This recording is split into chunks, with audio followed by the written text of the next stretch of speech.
Hey guys, now we are going to start class 10th chemistry first chapter chemical reaction and equation। तो सबसे पहले हमें ये जानना है इसमें कि केमिकल रिएक्शन एक्चुअल में होती क्या है। तो केमिकल रिएक्शन क्या होती है? All chemical change in which one or more substance react to form a new substance. सारी की सारी वो केमिकल रिएक्शंस वो कहलाती हैं, या कोई भी केमिकल चेंज जिसमें कोई भी नया सब्सटेंस बने उसको हम कहते हैं केमिकल रिएक्शन। केमिकल रिएक्शन की कुछ एग्जांपल आप दे सकते हैं नॉर्मल लाइफ में भी, जैसे कि आपको पता है मिल्क कन्वर्ट हो जाता है कर्ड के अंदर, is example of chemical reaction. किसी भी चीज का जलना is an example of chemical reaction.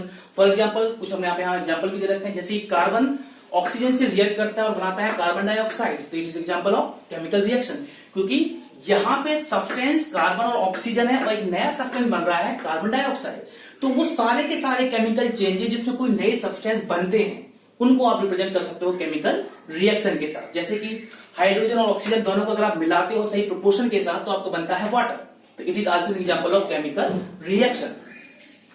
Chemical reaction के जनरली दो इंपॉर्टेंट पार्ट होते हैं, या हम कह सकते हैं कि कंपोनेंट ऑफ केमिकल रिएक्शन दो होते हैं आपके, एक होता है रिएक्टेंट, एक होता है प्रोडक्ट। तो सबसे पहले हमें सीखना है कि हम केमिकल रिएक्शन को रिप्रेजेंट कैसे करते हैं, how to represent a chemical reaction and how many types of components are there in a chemical reaction. Okay,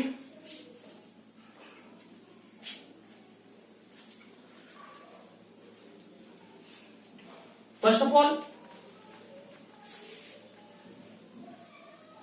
किसी भी केमिकल रिएक्शन को के दो इंपॉर्टेंट कंपोनेंट होते हैं, एक होता है आपका रिएक्टेंट और एक होता है आपका प्रोडक्ट। रिएक्टेंट एंड प्रोडक्ट, ये दो कंपोनेंट होते हैं केमिकल रिएक्शन के। तो सबसे पहले रिएक्टेंट क्या होंगे या प्रोडक्ट क्या होते हैं? तो रिएक्टेंट्स क्या होते हैं?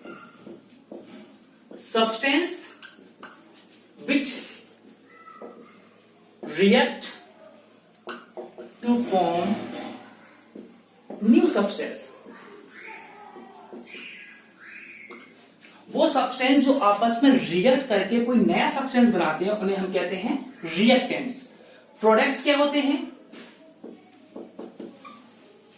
ये वो सब्सटेंस होते हैं जो फॉर्म होते हैं किसी भी रिएक्शन में, जो नए सब्सटेंस आपके बनते हैं उन्हें आप कहते हो प्रोडक्ट। तो substances which are formed when reactant react.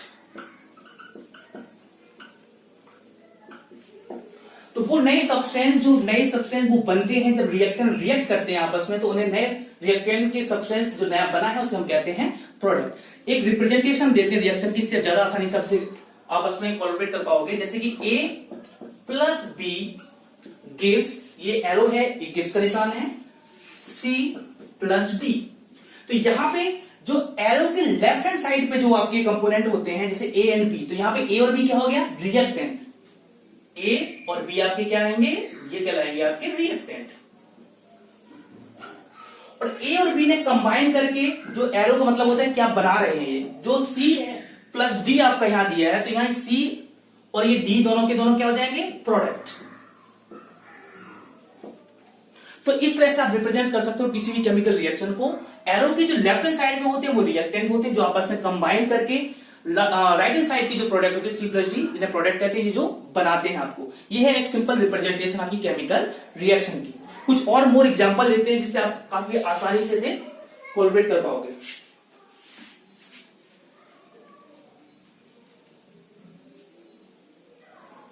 Okay, ये तो हो गई आपकी केमिकल रिएक्शन की जानकारी। अब हम आपको बताएंगे कि केमिकल रिएक्शन एंड इक्वेशन में केमिकल इक्वेशंस क्या होती हैं।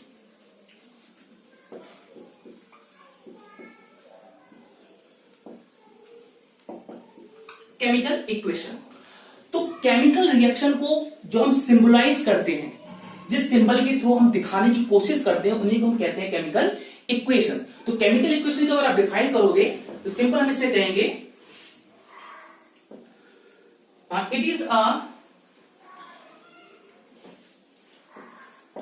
it is a symbolic representation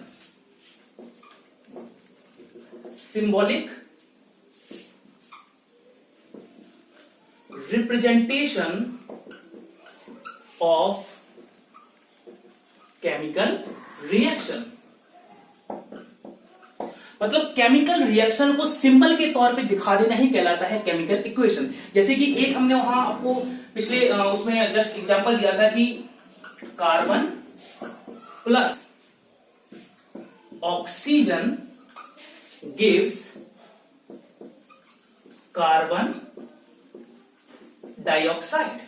तो यहां कार्बन को हम किस सिंबल से रिप्रेजेंट करते हैं? कार्बन का सिंबल केमिकल होता है C, प्लस ऑक्सीजन को हम रिप्रेजेंट करते हैं O2 से, gives carbon dioxide. Carbon dioxide chemical formula होता है CO2। तो ये जो हमने एक सिंबल के फॉर्म में लिख दिया, ये आपका कहलाता है केमिकल इक्वेशन।